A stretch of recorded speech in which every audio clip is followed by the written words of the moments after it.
I'm sure that this stereotyping has helped actually the U.S.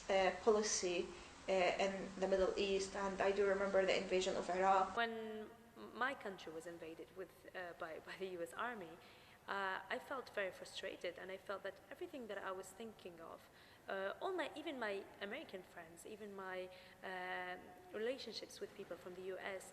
have been affected and changed, and my perspective as well. To put the West under close examination. Now, you speak about democracy in the West, so are you willing to support our democracies? Are you going to fulfill your promise? It comes where they're oppressors most of the time. They're people with preconceived notions and judgment. And they come in that role with very high, or what's so-called high morals. I think people with the higher ground are people who realize that they can't assume these things and they ought to meet people and actually know them. And I think also, I think these stereotypes are also made by our governments, right? Is the discourse changing in the country? Is it more difficult to be mainstream and anti-Muslim at the same time in the future?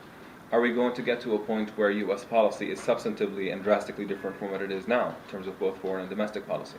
I think these are the kinds of things that really matter at the end of the day, and you can't really measure them. If we initiate the first step, if we really try to really understand people and remove the stereotypes that are in our heads, which I know sounds a bit cliche, but one of the ways to remove these stereotypes is to actually understand a person